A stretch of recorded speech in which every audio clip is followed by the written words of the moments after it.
حضرات محترم، میں آپ حضرات کے دربار میں خطابت کے لیے ایک ایسے نوجوان خطیب کو آپ حضرات کے دربار میں پیش کر رہا ہوں، حضرت مولانا اشفاقی صاحب قبلہ۔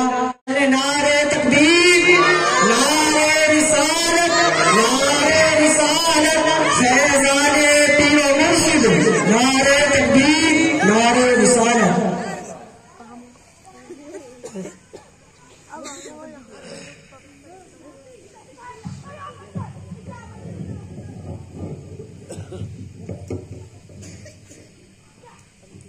بسم اللہ الرحمن الرحیم، والصلاة والسلام علیک یا رسول اللہ وعلی آلک وصحابک یا نبی اللہ صلی اللہ علیہ وسلم۔ برادران اسلام، عزیزان ملت اسلامیہ، السلام علیکم۔ نحمدہ ونصلی علی حبیبہ الکریم، اما بعد، اعوذ باللہ من الشیطان الرجیم، بسم اللہ الرحمن الرحیم۔ کل نفس ذائقۃ الموت، صدق اللہ العظیم۔ سبھی حضرات مل کر نبی علیہ السلام کی بارگاہ میں محبت کے ساتھ میں درود پاک پڑھے باواز بلند آواز، اللہم صلی علی سیدنا مولانا محمد وبارک وسلم، صلاۃ و سلام علیک یا رسول اللہ صلی اللہ علیہ وسلم۔ حضرات محترم، اللہ تعالیٰ قرآن پاک کے اندر ارشاد فرماتا ہے کل نفس ذائقۃ الموت، کہ ہر نفس کو موت کا مزہ چکھنا ہے۔ آج اس دنیا کے اندر جو لوگ خدا کو نہیں مانتے وہ لوگ بھی یہ اقرار کرتے ہیں کہ ایک نہ ایک دن موت آنی ہے۔ جو انسان خدا کو نہیں مانتے وہ لوگ بھی مانتے ہیں کہ ہر ایک انسان کو موت آنی ہے۔ شاعر کہتا ہے کہ آگاہ اپنی موت سے کوئی بشر نہیں، سامان 100 برس کا پل کی خبر نہیں، اور جاگنا ہے جاگ لے افلاک کے سائے تلے، ایک دن تجھے سونا ہوگا خاک کے سائے تلے۔ اور موت سے کس کو رستگاری ہے، موت سے کس کو رستگاری ہے، آج یہ کل ہماری باری ہے۔ اور علامہ کافی نے بہت پہلے کہا تھا کہ کوئی گل باقی رہے گا، ناچمن رہ جائے گا، پر رسول اللہ کا دین حسن رہ جائے گا۔ اور اطلسوں کا مخاط کی پوشاک پہ نازا نہ ہو، اس تنے بے جان پر صرف خاکی کفن رہ جائے گا۔ اور جو پڑھے گا صاحب لولاک کے اوپر دور، آگ سے محفوظ اس کا تن بدن رہ جائے گا۔ حضرات محترم، اللہ تعالیٰ قرآن کے اندر ارشاد فرماتا ہے یا ایھا الذین آمنوا اتقوا اللہ، کہ اے ایمان والو اللہ تعالیٰ سے ڈرو۔ آج لوگوں کے پاس میں پیسہ آ چکا ہے لیکن وہ رب کا خوف اپنے سینے کے اندر نہیں بٹھاتے ہیں۔ میں آپ کو بتا دوں، زمانے کا مشہور باکسر جس کو زمانہ محمد علی کے نام سے جانا کرتا ہے، وہ اپنے پاس میں ایک ماچس رکھا کرتے تھے۔ لوگ محمد علی سے پوچھتے ہیں محمد علی باکسر یہ بتاؤ آپ اپنے پاس میں ماچس کیوں رکھتے ہو، آپ سگریٹ نہیں پیتے ہو، آپ بیڑی نہیں پیتے ہو؟ محمد علی کا جواب سنیے لوگوں، محمد علی فرماتے ہیں میں اپنے پاس میں ماچس اس وجہ سے رکھتا ہوں، جب میرا جی چاہتا ہے کہ میں کوئی گناہ کروں، میں ایک ماچس کی تیلی کو جلاتا ہوں اور اپنے انگلی کو اس کے اوپر رکھتا ہوں۔ جب میری انگلی جلتی ہے مجھے دل کے اندر احساس ہوتا ہے محمد علی اگر تو نے دنیا کے اندر کوئی گناہ کر لیا، اللہ تعالیٰ تجھے جہنم کے اندر ڈال لے گا۔ وہ جہنم جس کے بارے میں نبی علیہ السلام فرماتے ہیں کہ جب اللہ تعالیٰ جہنم کی آگ کو بھڑکاتا ہے، جبرائیل میرے پاس میں تشریف لے کر آ جاتے ہیں، قرآن فرماتا ہے وقودها الناس والحجارہ، جہنم کی آگ وہ آگ ہے جس کو انسان اور پتھروں کے ذریعے سے بھڑکایا جاتا ہے، جلایا نہیں جاتا ہے بلکہ بھڑکایا جاتا ہے۔ جس طریقے سے ہم آگ کے اوپر پیٹرول ڈالتے ہیں آگ ایک دم بھڑک جایا کرتی ہے، قرآن فرماتا ہے وقودها الناس والحجارہ، کہ اللہ تعالیٰ انسان اور پتھروں سے جہنم کی آگ کو بھڑکایا۔ جہنم کی آگ کے بارے میں آتا ہے کہ جو دنیا کی آگ ہے یہ انسان کے بدن کو جلاتی ہے، لیکن جو جہنم کی آگ ہے اس کے بارے میں آیا ہے کہ جہنم کی آگ انسان کے بدن کو چمٹ جایا کرتی ہے۔ جس طریقے سے تارکول وغیرہ اگر کسی انسان کے بدن پر چپڑا دیا جاتا ہے، اس طریقے سے جہنم کی آگ انسان کے بدن کو چمٹ جایا کرتی ہے۔ حضرات محترم، آج ہم رب کے خوف سے بالکل دور جا چکے ہیں، رب کا خوف ہمارے دلوں کے اندر نہیں ہے۔ اس لیے اللہ تعالیٰ فرماتا ہے اے ایمان والو اللہ سے ڈرو، یعنی کہ اللہ تعالیٰ صرف ایمان والوں کو پکار کر کہہ رہا ہے کہ اے ایمان ایمان والوں اللہ تعالیٰ سے ڈرو، لیکن آج کے لوگ اللہ تعالیٰ سے نہیں ڈرتے ہیں، سوچتے ہیں کہ ہمارے پاس میں کروڑوں کی بلڈنگیں آ گئی، ہمارے پاس میں اربوں خربوں پیسہ آ گیا، ہم نے دنیا کو اپنی مٹھی میں کر لیا۔ میں آپ کو بتا دوں ساری چیزیں یہیں پر رہ جائیں گی، یہ فلک پوس پہاڑ فنا ہو جائیں گے، طاقتور انسانوں کو وجود مٹ جائے گا۔ اگر کوئی چیز باقی رہنے والی ہے تو وہ اللہ تعالیٰ کی ذات ہے، اگر کوئی چیز باقی رہنے والی ہے تو وہ رسول پاک کی محبت ہے، اگر کوئی چیز باقی رہنے والی ہے وہ اپنے گناہوں سے توبہ کر پر اس پر قائم و دائم رہنا ہے۔ حضرات محترم، آج ہمیں رب کی رحمت کے اوپر بھروسہ نہیں ہے۔ میں آپ کو بتاؤں جب انسان رب کی رحمت کے اوپر بھروسہ کرتا ہے تو اللہ تعالیٰ اس بندے کی غیب سے مدد فرماتا ہے۔ آپ نے نام سنا ہوگا ہلاکو خان کہ جس نے 20 لاکھ مسلمانوں کو قتل کروایا تھا۔ اس ہلاکو کے بارے میں آتا ہے کہ جب ہلاکو نے 16 لاکھ مسلمانوں کے جسم سے ان کی گردنوں کو کروایا تھا، بچے جو 4 لاکھ مسلمان تھے انہوں نے زمین کے اندر سرنگیں کھدوانی تھی اور وہ سرنگوں کے اندر چھپ کر رہنے لگے۔ جب ہلاکو کو پتا چلا کہ 4 لاکھ مسلمان زمین دوز ہو چکے ہیں، زمین کے اندر رہ رہے ہیں، تو ہلاکو نے تمام دریاؤں کا پانی توڑوا دیا۔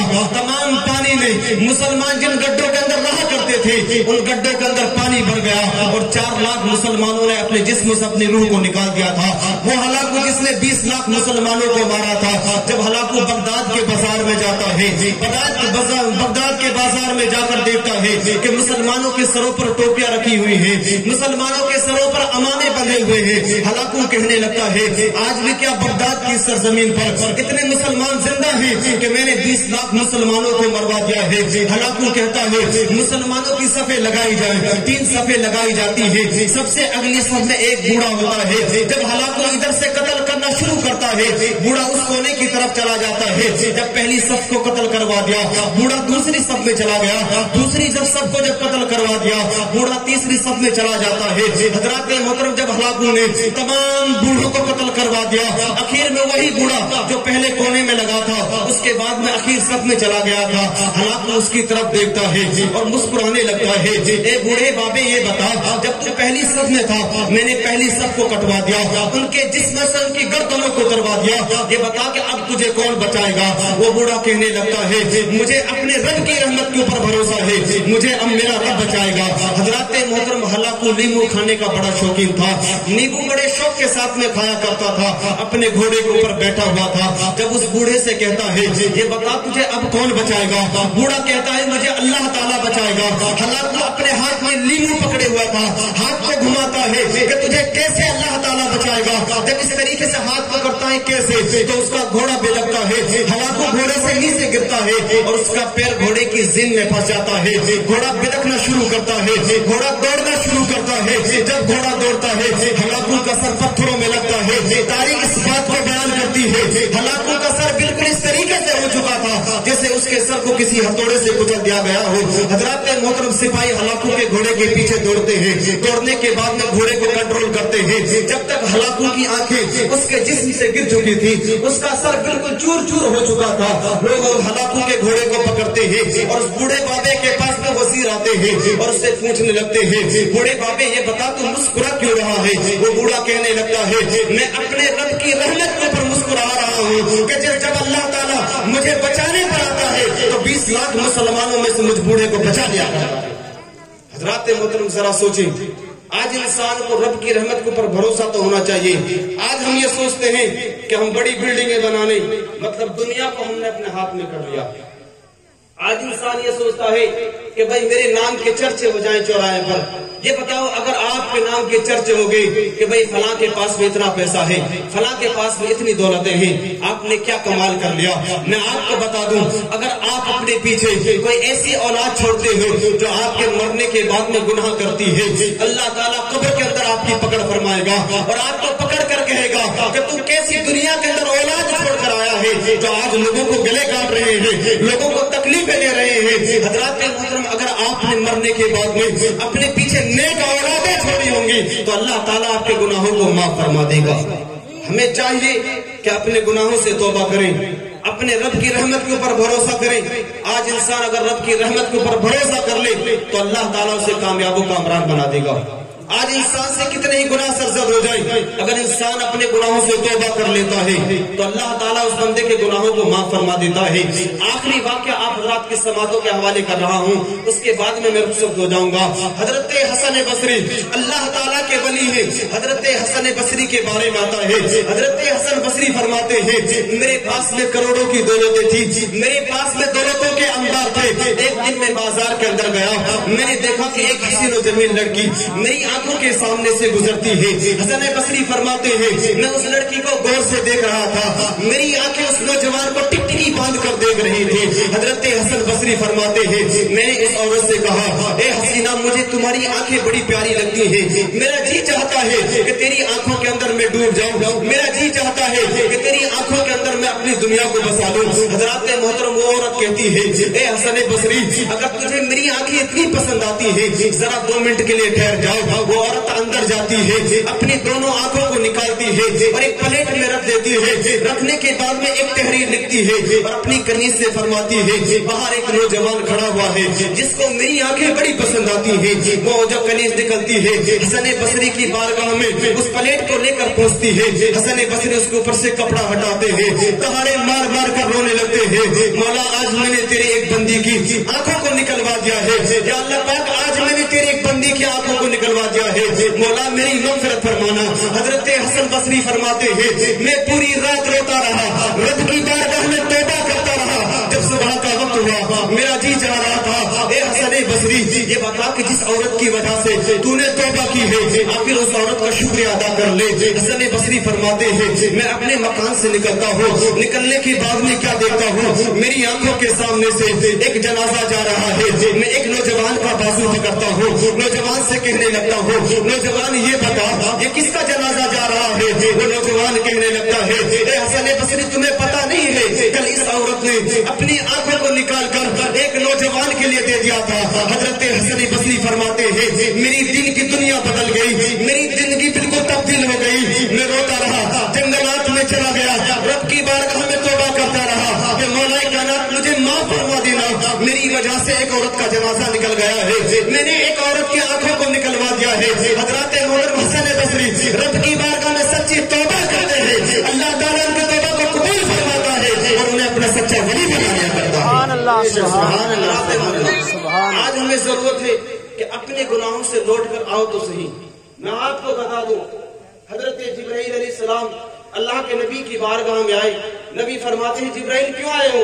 حضرت جبرائیل عرض کرتے یا اللہ یا رسول اللہ اللہ تعالیٰ نے جہنم کی آگ کو بھڑکایا ہے، اس ڈر کی وجہ سے میں یہاں پر آ گیا ہوں۔ اور نبی فرماتے ہیں لوگوں ذرا کان کر کھول کر سن لو، بخاری شریف کی حدیث پاک ہے، نبی علیہ الصلوۃ والسلام فرماتے ہیں قبر کا جو عذاب ہے اتنا بھینکر عذاب ہے، اگر مجھے ڈر نہ ہوتا تو میں تمہیں قبر کا عذاب بتاتا، کہیں ایسا نہ ہوتے کہ تم قبر کا عذاب سن کر اپنے مردوں کو دفنانا نہ چھوڑ دو۔